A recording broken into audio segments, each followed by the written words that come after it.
You don't get something for nothing is a wise saying, a variation on there's no free lunch. However, there's a flip side to that coin when it comes to human relations. Make 'em earn it. This is a lesson some of you have no doubt learned the hard way. You're naturally generous, outgoing, selfless, thoughtful, but you've discovered the people on the receiving end of that generosity treat it poorly. Or worse, they develop an expectation that you actually owe it to them. You instinctively put yourself out there for someone or a group and later realize they view it as a birthright.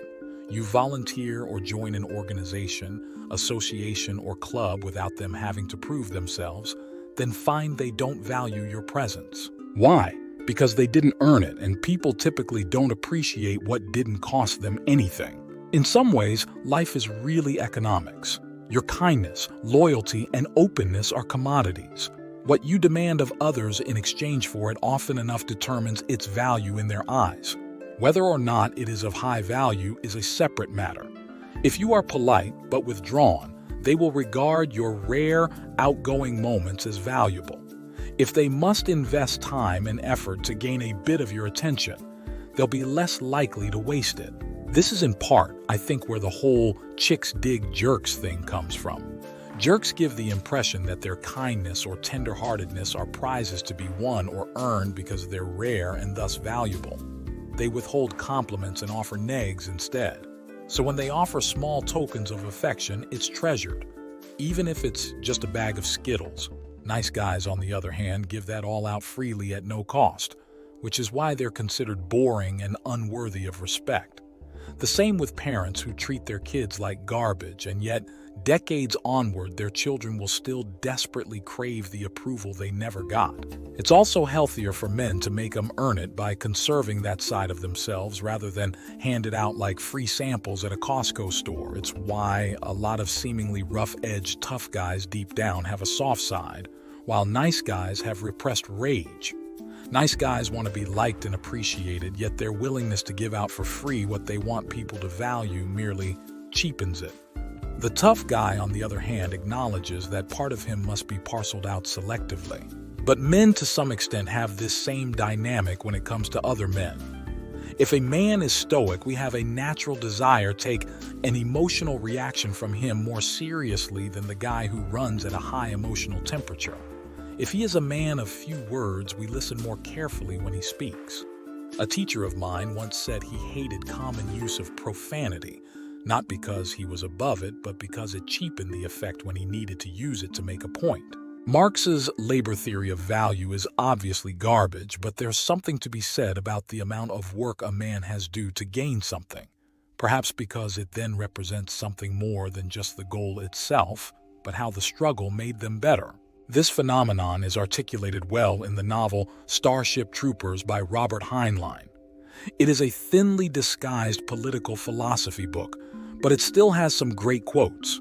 Quote, "There is an old song which asserts that the best things in life are free. Not true, utterly false. This was the tragic fallacy which brought on the decadence and collapse of the democracies of the 20th century. Those noble experiments failed because the people had been led to believe that they could simply vote for whatever they wanted and get it, without toil, without sweat, without tears.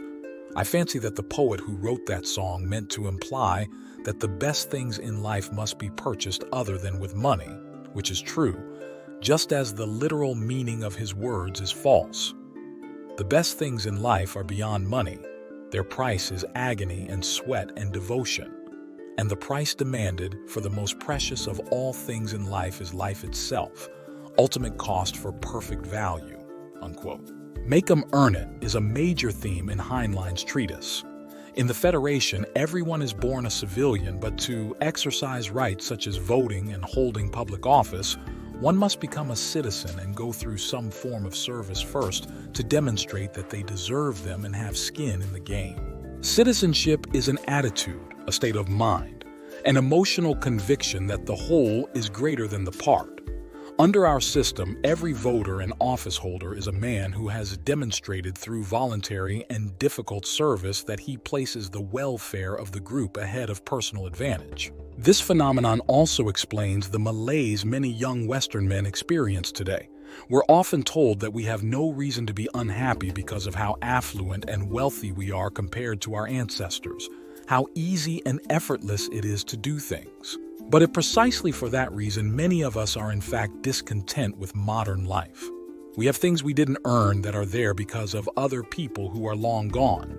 Men are males who have proven themselves, who know that they earned their manhood by displaying courage, sacrifice, loyalty, and other masculine traits. By suffering, they find justification in exercising their rights. I was thinking of this recently while watching the 2019 film Midway. I try hard not to glorify either war or the past. Not only was I not there, but I've never served in the military. However, it is impossible to look at the real-life men depicted in the movie and not envy them. Not only did they take part in one of the most important naval battles in history, but they could walk around with confidence. I was at a book signing a few years back for a World War II bomber and author. During his talk, he said he's often asked by schools kids he speaks to why he wears a World War II vet hat when he's not bald. The only answer I got is, "I've earned the right to wear it," he said. When I had him sign a copy of his book I had bought, he also wrote, "Enjoy your life, enjoy your freedom." I take that to heart as much as I can, but some of us want the satisfaction of knowing we could do something ourselves. I have a feeling some World War II vets and others would understand. I get that some probably wouldn't see their experiences the way I or others might. But then again, if they knew the unsatisfying nature of a thoroughly comfortable life attained without effort or sacrifice, not to mention the loss of everything they fought for since 1942, would they really trade the seat of a dive bomber in the Pacific Ocean for a cubicle desk in current-year corporate America? A separate but related example of this is Eugene Sledge, described in his memoir, With the Old Breed Fighting at Okinawa. It's one battle where don't envy anyone involved. If hell existed on Earth, that would have been it. The horrors taught Sledge to appreciate basic stuff like a warm cup of coffee and dry socks, and like many war veterans, he was disturbed by the lack of appreciation ordinary Americans had for them. That's because they hadn't earned it like he had. Make people earn what you want them to appreciate in yourself.